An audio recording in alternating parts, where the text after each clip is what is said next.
नमस्कार दोस्तों, स्वागत है आपका हमारे चैनल अड्डा वैकेंसी पर। आज अपन विलोम शब्द का पार्ट 3 लेकर आए हैं। तो आइए शुरू करते हैं। पहला विलोम शब्द है पदार्पण।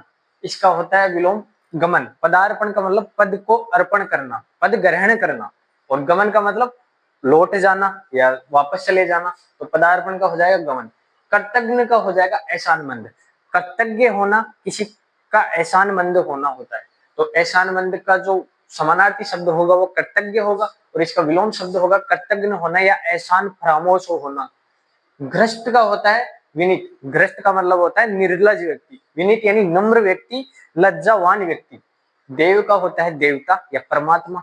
दुर्देव का होता है राक्षस या दुरात्मा। अचल का जो नहीं चलता सचल हो जाएगा। सचल यानी जो चलने वाला होता है।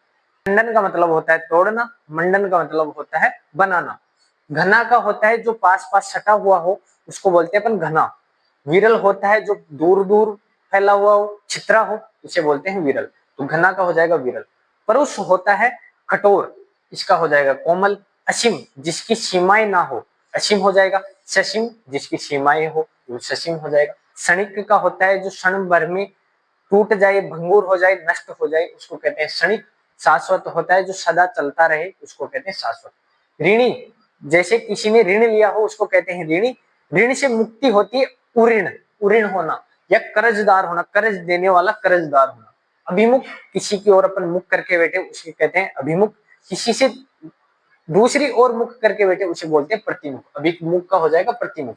अद्यतन का होता है अन्यद्यतन।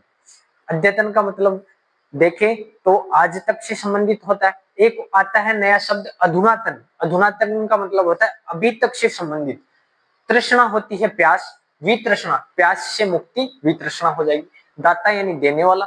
याचक या सोम हो जाएगा लेने वाला। संन्यास का मतलब सांसारिक मोह माया से त्याग देने वाला, वो होता है सन्यासी। और सांसारिक मोह माया में पड़ा रहने वाला व्यक्ति होता है ग्रस्त। अनुलोम का होता है विलोम या प्रतिलोम। फिर आता है कृश। कृश का मतलब होता है दुबला पतला, इसका विलोम शब्द होता है हष्टपुष्ट। आविर्भाव का मतलब होता है प्रकट होना। तिरोभाव का मतलब होना नष्ट होना। आविर्भाव का हो जाएगा तिरोभाव। इप्सित, इप्सित यानी चाहा हुआ, इसका एक समानार्थी शब्द होता है अभीप्सित, वो भी चाहा हुआ होता है। और इसका विलोम शब्द होता है अनिप्सित, जो न चाहा हुआ हो। प्रगति यानी आगे बढ़ना। प्रतिगमन यानी पीछे जाना। कृपालु जो कृपा से युक्त हो, कृपालु हो जाएगा। क्रूर जो कृपा रहित हो, क्रूर हो जाएगा। साचर्य साथ साथ चलने का भाव साचर्य कहलाता है। अलगाव यानी अलग होने का भाव अलगाव होता है। उपमान है, उपमान किसी से अपन ने उपमा की है, तुलना की है, तो किसी से तुलना करना उपमान होता है। व्यतिरेक होता है किसी से अंतर करना, यानी मैंने किसी से तुलना की आपकी, तो वो हो जाएगा उपमान। और मैंने आप में और उसमें अंतर बताया, वो हो जाएगा व्यतिरेक। इसी प्रकार अपन कुछ शब्द शुद्धियों की ओर ध्यान देंगे। इप्सित को ऐसे लिखा जाता है। आविर्भाव भी ऐसे लिखा जाता है, आ और वी छोटा और भाव भा के ऊपर रहे, आविर्भाव। इसी प्रकार अपन एक शब्द लेके हैं वाल्मीकि। वा बड़ा, मी बड़ा और की छोटा, वाल्मीकि। इसी प्रकार अपन गीतांजलि शब्द देखते हैं। गीता ली छोटा, गीतांजलि। गीतांजलि शब्द हो गया। एक होता है एक के, ए बड़ा आएगा, एक के, एक के।